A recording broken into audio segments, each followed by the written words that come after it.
Welcome to the Practice Podcast, conversations probing the nature of practice. I'm your host, Dave Fearon.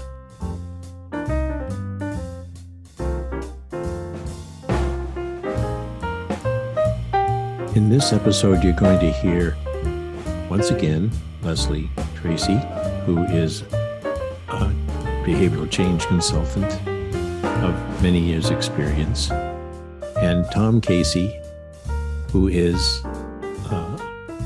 among other things, a keen observer of change itself as it affects organizations and particularly their senior leaders, who are mainly Tom's clients.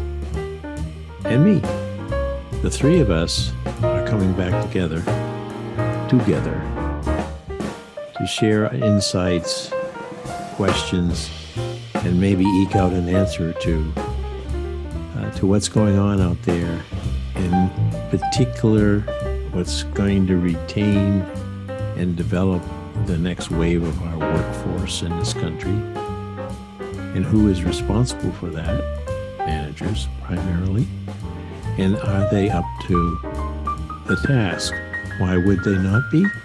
Because almost everything has changed in the last 2 or 3 years, partly due to the pandemic. And that rate of change is picking up speed. So we're wondering aloud if we who consult, advise, write, create videos and podcasts can lend a voice and an ear to their situation. So here are Tom Casey, Lesley Tracy, and Dave Fearon. I'm trying something different, which is probably the theme of our conversation today, changing up and trying to do things differently to get different results. The difference is that I have had individual podcast conversations with change consultant Lesley Tracy, and her friend and mine, and all of our friends, Tom Casey, who is the founding partner of Discussion Partners. All three of us, by being very much interested in management as a management professor, retired, and theirs being that they see and study what's going on in their client systems and beyond. And we're all interested in two things at least. One is what's happening to the managership by virtue of what they see, the managership writ large. And then secondly, what effect does that have on attracting and retaining the younger worker, the younger, very mobile worker who's emerged on the scene through the pandemic? Well, I guess my question is now taken so long that we have no more time to record, guys. But thank you for coming anyway. Lesley, first thoughts from you. What do you see going on out there? Well, this is one of my favorite topics. You've got this young generation, grew up under different conditions than we did. And I call them young professionals. I look at Gen Z starting in the workplace and probably a sliver of millennials in the later 20s. And then after that, they're starting to get a little more integrated into the whole corporate world and hopefully moving up. But these young people really want certain things that never existed, really didn't exist during our time. So I kind of call them, you've got the traditional manager, kind of command and control, do as I say, this is how things are. And it's very cut and dry, but the biggest absence is the real human interaction. Some cases there were, some cases you had, friendly, easy to talk to managers, but in a lot of cases it was pretty command and control. And that manager is trying to get you to do something, in your words, Dave. They control the workload. Yeah. So I was kind of comparing managers and leaders. And if you look at the literature, there's a lot on leaders and EQ, emotional intelligence. Yes. But I started thinking managers and emotional intelligence, that manager level that on a daily interactions, you can die by 1,000 cuts. I think that's where you get a lot of people to walk out the door. And they're really not, in many cases, prepared to deal with this young generation. And this young generation wants to be seen. They want to be heard. They want to be valued. They want all that nice stuff that kind of feeds our soul, makes us want to go to work. I would add that from the perspective of practice, they want to grow. They know in order to grow, they're going to have to change. And if they're somehow blocked or disincentivized for changing, then it's going to be hitting into something very fundamental in their need to get smarter, gain more knowledge, gain more skills. Because I understand that tomorrow they may be given what now thousands are being given, a notice that you're no longer, your service is no longer needed. In other words, laid off. Tom, what do you think now? Because you focus a lot on this group of managers just below the senior level and just above perhaps some of the direct managers. And Lesley and I actually talked about them too. We used to call them the middle managers. I don't know what to call them now, but what's your observation about them? Is it an emotional EQ issue with them, or are they just as much constrained? I think everybody is the beneficiary of the times in which they live.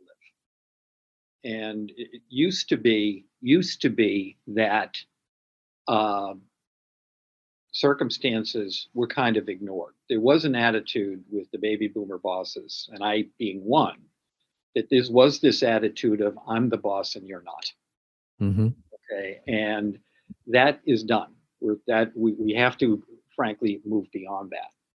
I think that there's three ingredients that reinforce Lesley's hypothesis here, which have always been there, but used to be that it was nice to have. Now it is necessary to have. Yeah. Okay. Yeah.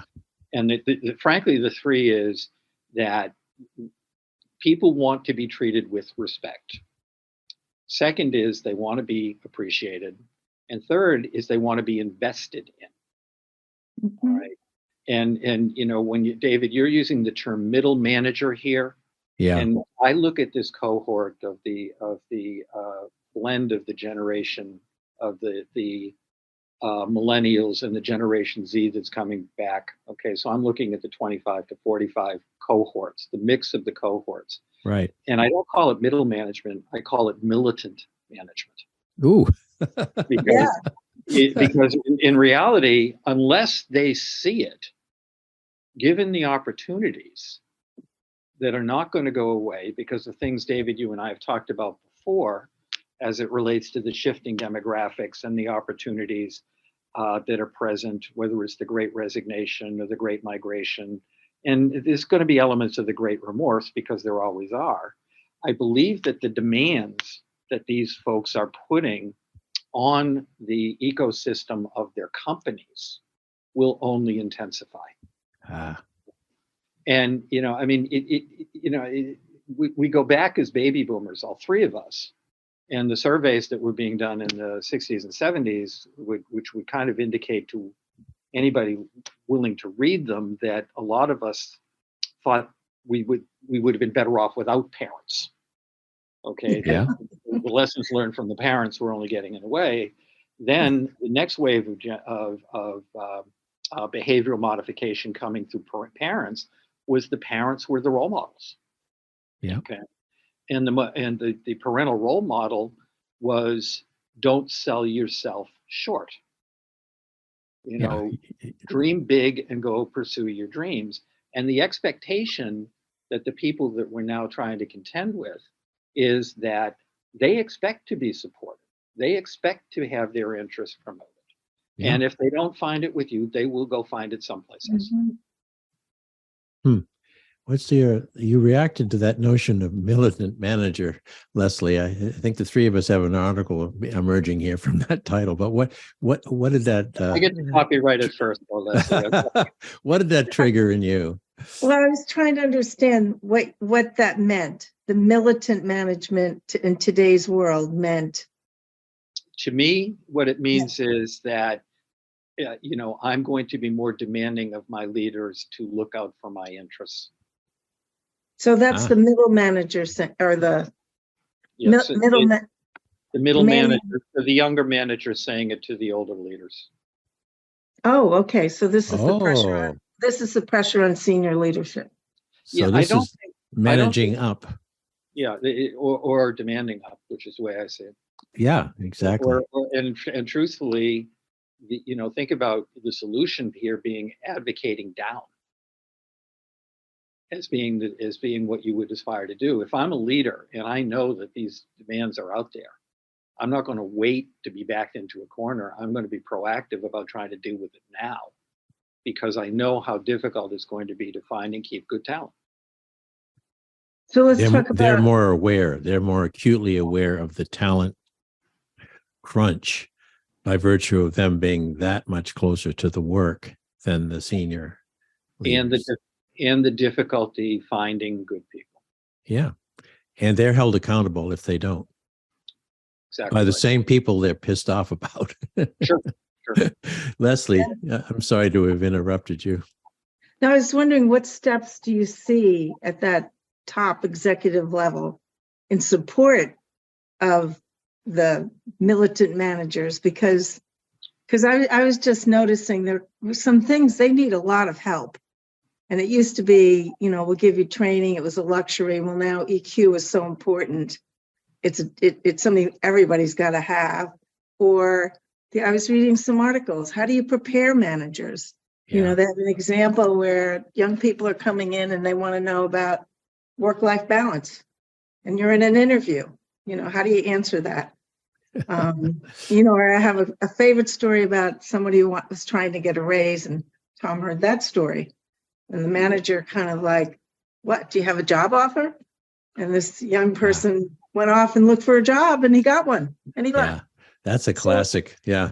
So there's and the first suspicion is that you're really just trying to play me to come up with a salary number. Then you could take it out to the street. Yeah, that probably did happen, but it is the automatic reaction sometimes. And I go to your question then, which is preparation. I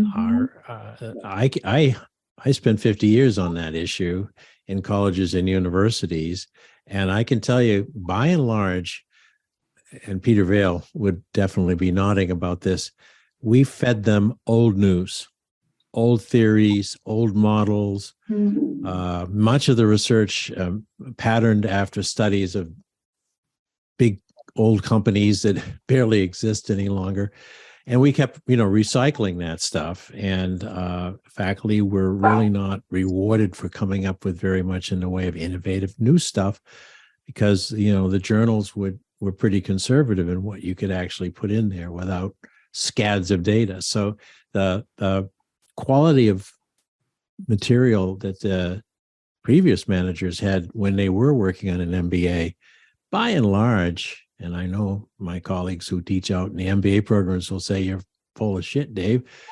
I will leave that question to relatives, but I really am concerned because at the very moment that we're three are talking, we have ill-prepared MBAs mainly. They spend a lot of time and money to get to that cadre of people with wire authority, and that we have very restive and, to Tom's point, somewhat entitled, feeling that the young people are bringing in now, entitled to at least a fair shot at success.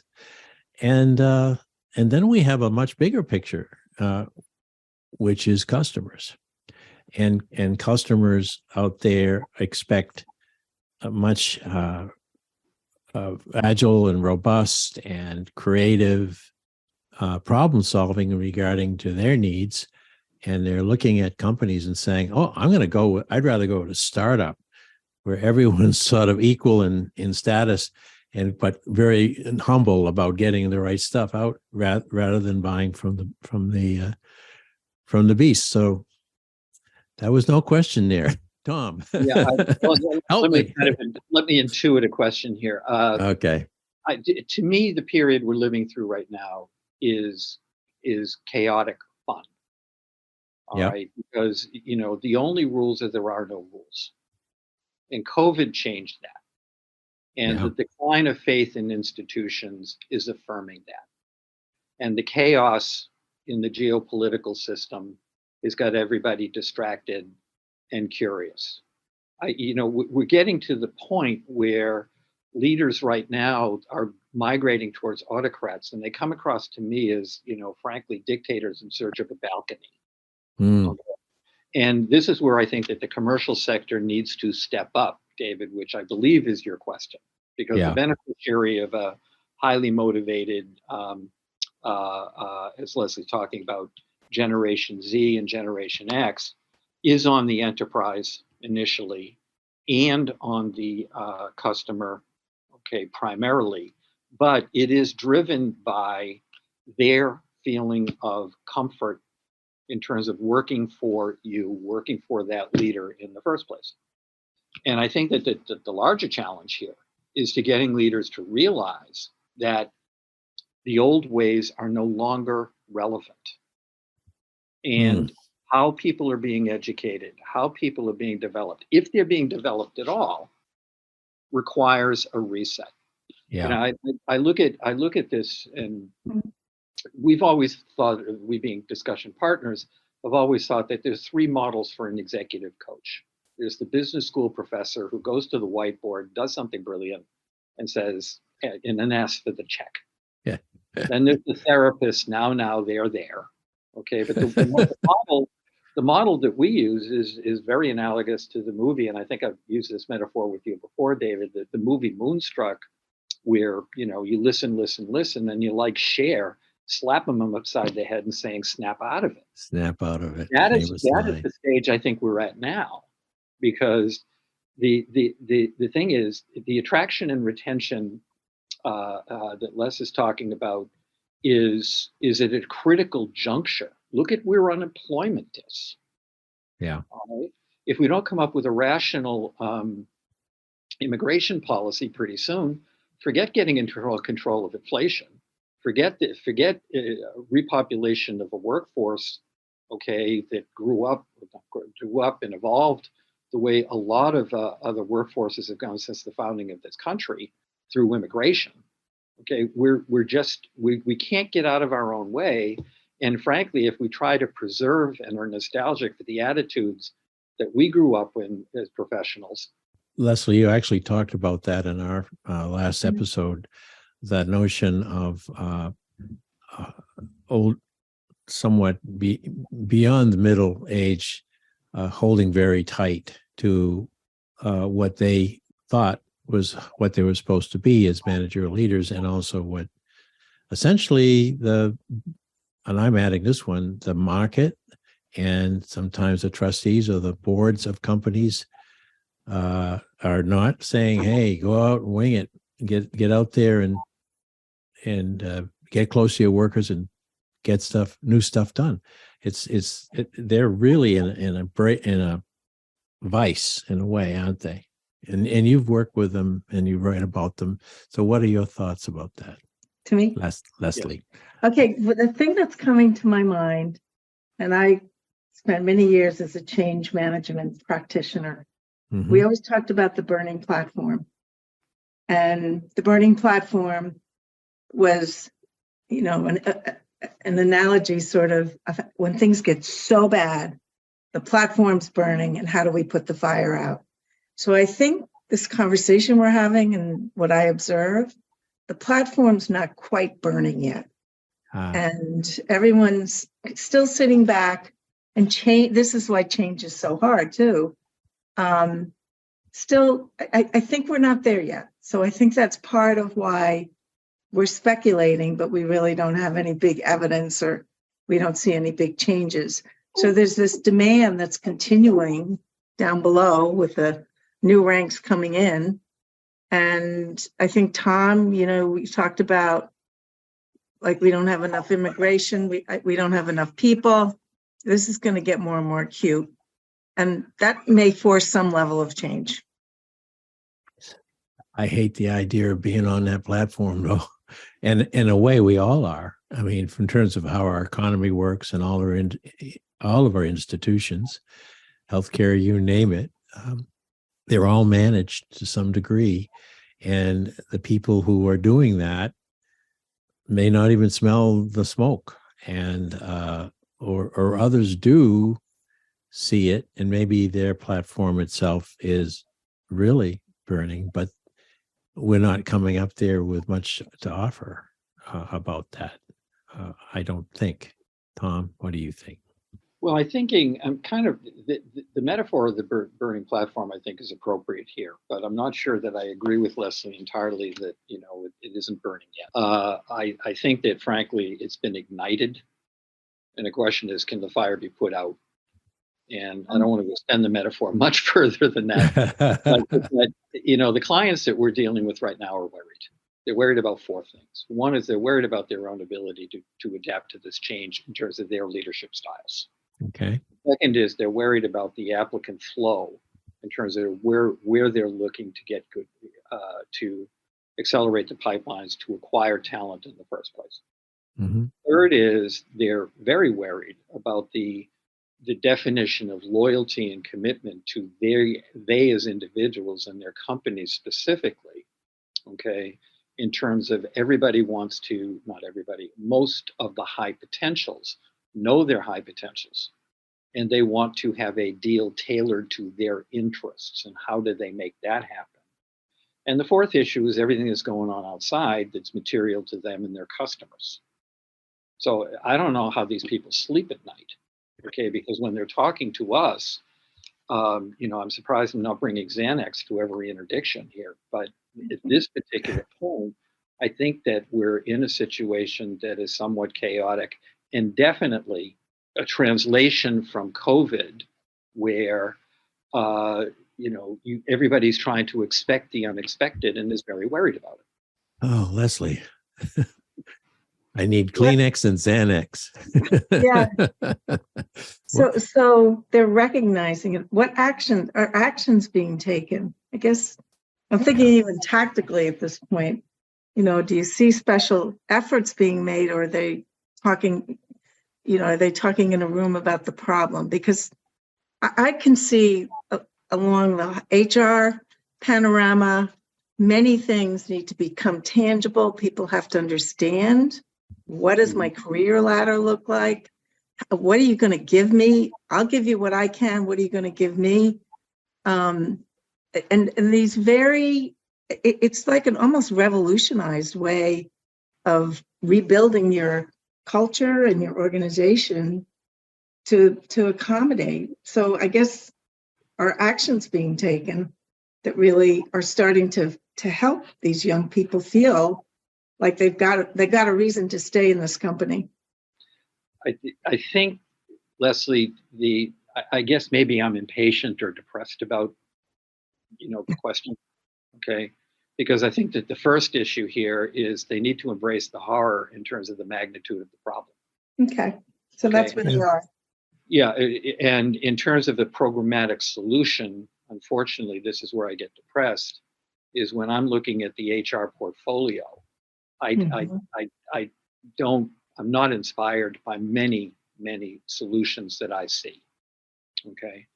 And part of that is I believe that this is a C-suite mentality issue in the first place, where the leaders of any organization need to be coming to grips with the fact that the environment in which they grew up with and they have led successfully in has changed. Mm. And whether or not they've opened that email yet, they're running out of time to appreciate the magnitude of. Well, what would you say, Lesley, to one of those C-suite people or a group of them to address your point? They will say, well, what actions can we take? What is our spectrum of choices here? What would you tell them off the top of your head? Yeah, I would start with talking to people, finding out what does it feel like to work there, what's the culture like, collecting a lot of data, identifying the existing weaknesses, and there's always going to be some, and there are going to be some strengths. So you got to get your blueprint, and then looking at all these needs. And as I said, Dave, you and I talked about it. How can you make work a place that people really want to go to? They want to learn, they want new experiences, they do want it to be interesting for them. Okay, that's a whole HR piece. As I said, the career ladder. I talked to one company, takes about 5 years to become a full-fledged buyer, actually. And what do? They start with leadership training. Day one, they're going to make leaders. Well, that's not a big, complicated thing. They don't have big consultants on the outside creating massive leadership training, but you can start with brown bag lunches. I mean, something that says, here, we're going to give you. What are the give me's? And none of it detracts, as long as someone's doing their job and, really interested in reaching out. There are so many things you can do on a small level. Or managers, I'm doing this thing, EQ. What happens with a manager versus a leader? Well, emotional intelligence always seems to be geared toward leadership. Okay, well, the leader motivates, inspires. What does the manager do? The manager's in your face every day, daily tasks. So if you don't have an EQ-minded manager, that's why people walk out the door. They don't get what they need. The manager doesn't respond. So there's so many smaller things that can make a massive difference, I believe. And the C-suite. I'm sorry to interrupt you, Lesley. Yeah. No, just and to me, it's the C-suite pushing down, but all that kind of work can be done with the right people and maybe consultants, since Tom and I like them, at a lower level. But I think that, I'm going to take this outside the realm of leader, manager, and just take it into the societal right now. The beginning of this week, we saw 3 children, 9 years old or less, killed. Yeah. Okay. And the Speaker of the House, the third most important role in the United States government, not commenting on this until he got all the facts. The facts are there are 3 children who are no longer living. Those are the damn facts. Oh. And when I move this back into the commercial issue here is you need to get the facts, okay? But you can't ignore the facts that you're given. Yeah. And that's where I see the problem. I want better facts. I want facts that more agree with what I think. To support my hypothesis, let me know what else it gets there. But I think that it has to be sincere, which is what Leslie's saying is, approach this with an open mind. Approach this with maybe you have been wrong all along in terms of how you were dealing with it. Maybe you're not as emotionally intelligent, don't have the EQ that you're probably not stupid, but you don't have the EQ that you think you have. Yeah. Okay. And at this particular point, we need to, and David, you and I have talked about this before, is I'm getting to the point with the clients that I'm dealing with, or on the problems they're attempting to solve, is the best plan to have is not to have a plan. It's just to try shit and hope it works. And if that doesn't work, try something else. We've talked about, political leaders, and this is what Roosevelt did with his first cabinet meeting. They wheel him in and he says, now what? Okay, yeah. He didn't have any solutions. I think we need to get facts, but we need to realize that the facts, we need to ask the questions. There's no doubt about that, but we can't ignore the answers we hear because it isn't convenient with what we think is the right thing to do. We need to be transformational, we need to be innovative, and we need to be open to challenging our own assumptions. Firstly, you've studied and taught and written about change behavior, and that's the key word. Change is one thing. That's a lovely word. Floats around. Behaving it, that's an individual action. Collectively done, it becomes more organization change. But still, I'm asked now, I'm somewhere up in the management cadre, and I'm 46 years old, and I want to at least keep my job until I'm vested. And along comes a Tom, says, Try shit. Let's just let loose a while. Trust your people. Let things happen. And that's going to be a risk for that behavior. And so first I want to hear what your thought is, Lesley, because this person's looking at you saying, should I? So I'm so old fashioned. I mean, all the work I did, I would have a vision. What would be the vision? 98% retention, of all these different age groups. There's your vision. And then you break it down. Okay, so and that's why data does help. Doesn't have to be 100%. But now what are we going to do to get to that vision? What's working now, what's not working now? I got to tell you something funny. I went into a major consulting firm 2 years later to find out why the so many people had left and their retention was so low. And I couldn't believe it, but practically everybody talked to us and we learned things. Anyway, so it's another story there. But okay, so what is going wrong? You've got your picture and then you could do your plan. And the things I'm talking about, like I was just thinking, if you're I'm a marketing person, how do I learn more? How do I expand my experience? Because it's going to get a little tiring after I master some of the basics before I can get promoted. Well, why don't we learn data analytics?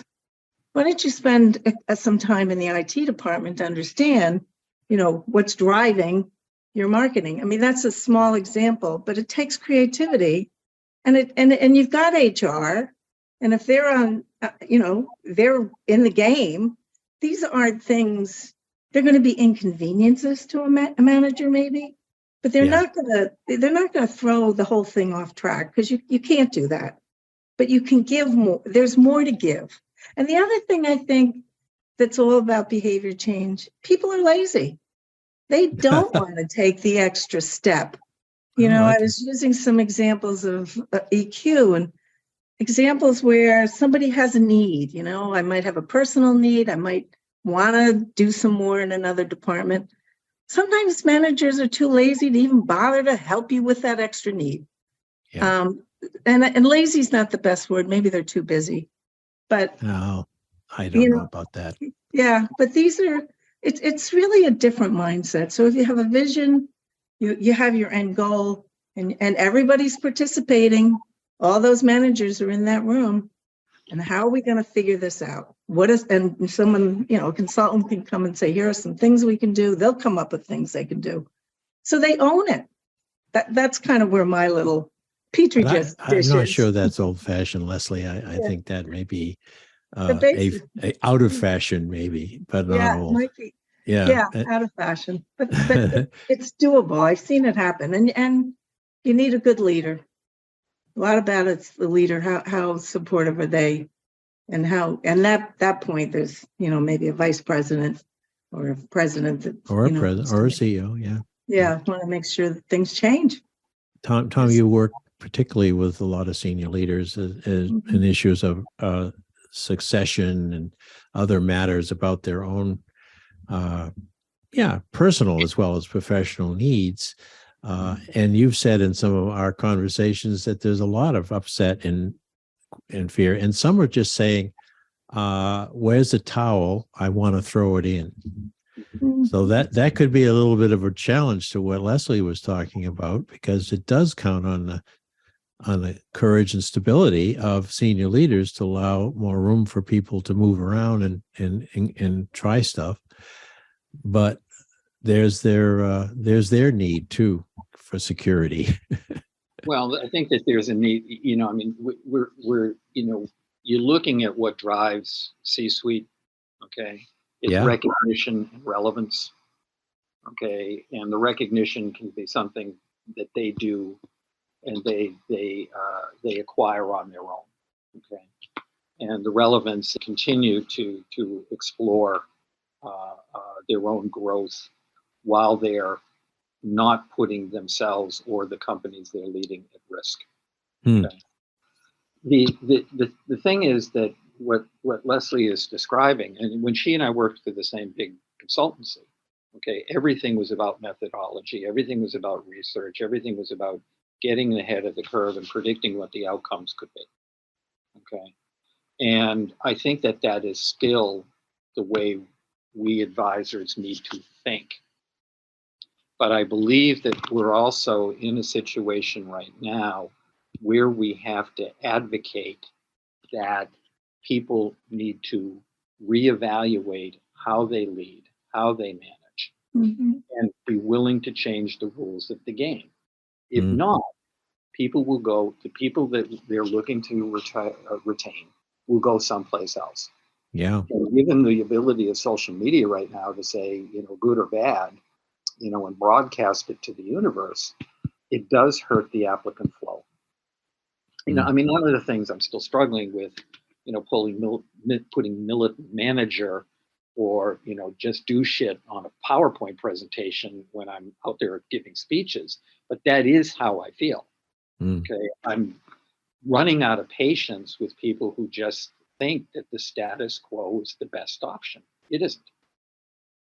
Well, this brings me to another side of the multi-sided coin, which is advisors, we consultants, we authors, we who are looked to somewhat to step in or bring our ideas at least to the table. Are we adapting? Are we changing? Are we looking at new ways to intercede, particularly now with such demand for virtual?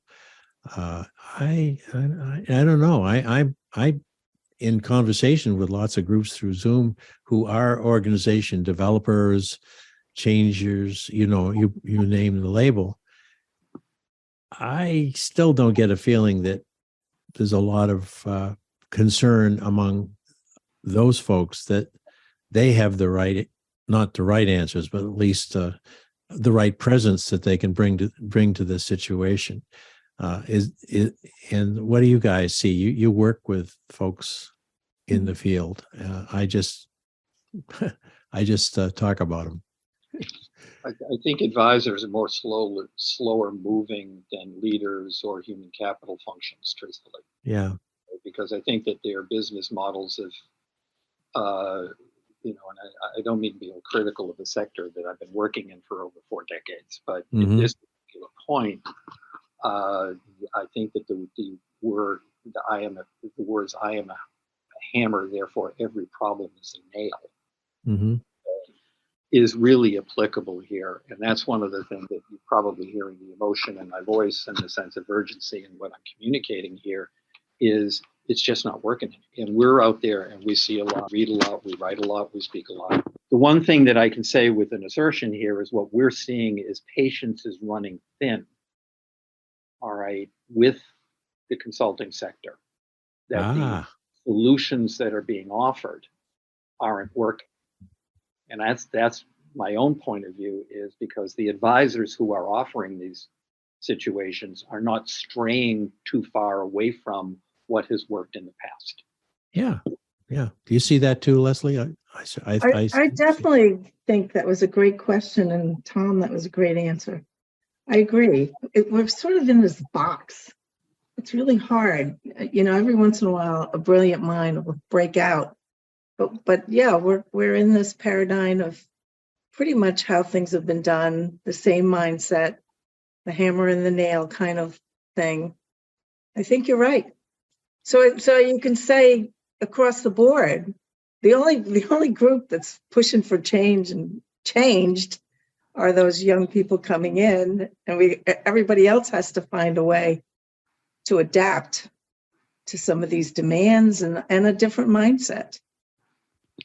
I think of speaking of your former life in one of the big, what we used to call them, Big 8, then Big 6, and then Big 3. They're always about the bigs, and the bigs went or use a name. Let's say, all right, we're going to straighten this out. We're going to bring in McKinsey because that was sort of like the big dog, and they'll come in all kinds of decks they can work on, and then they'll presentations, and I shouldn't pick on them, I guess, but this is something I kept hearing, and it happened to my own university. The key is the business model. You mentioned it, Tom, and a lot of independent and associated consultants in the field that necessary to talk to the senior leaders and have them here have to be employed to do that. They have to have a contract. You have to, and so in a way, you got to be kind of cautious as you want a renewal. So let's step on those eggshells for a second. Well, there was a research we did 10 years ago, and we try to update it, and periodically we publish the results on it.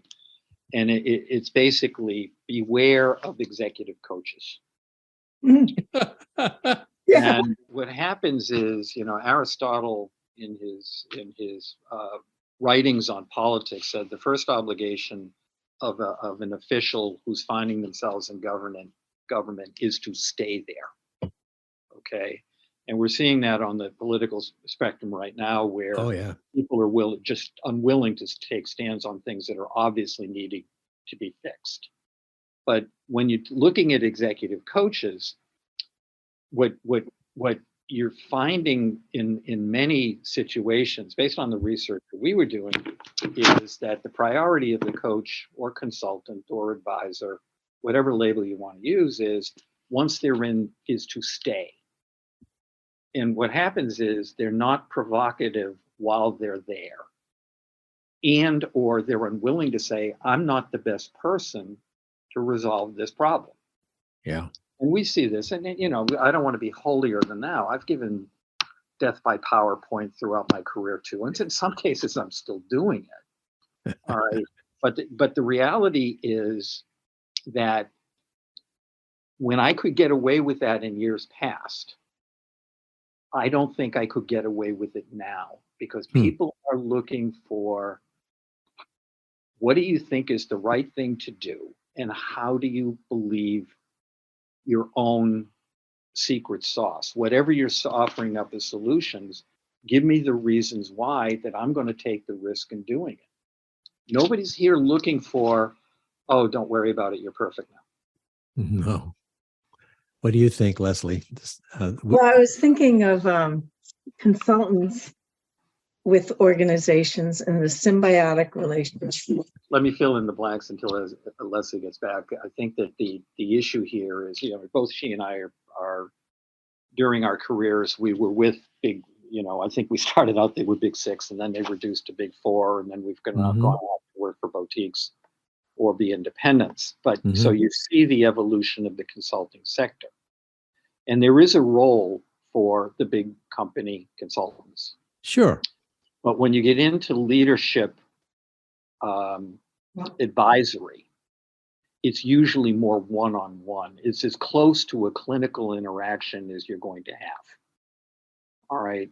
And the man or women that you are advising, they right now want you to be ahead of them in terms of drawing conclusions as to how problems could be solved.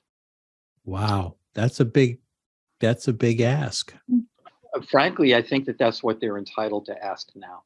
That's the sense of urgency that I'm feeling right now is, and I joke about it, David, and I've joked about it on your previous podcast, is, the myself and my colleagues, one of the reasons we do our own research is we're trying to stay 2 chapters ahead of where the client needs to go. Yeah. Okay. Versus what do you think? See, that from the standpoint of preparation and continual relevance, that puts a lot of onus on each of us and collectively a firm to be ahead a step or two. Has this been your challenge, Lesley, as you've been in and out of different relationships with leaders? Yes. Sometimes I found it was easy to be a bit ahead because they were so far behind. Yeah, they were taking the time to research and really see what's out there. I mean, people in everyday jobs aren't typically taking a lot of time finding out the new ideas. But the other thought I had, and I'm really sorry about my dog, I do think there's a symbiotic relationship between consultants and organizations.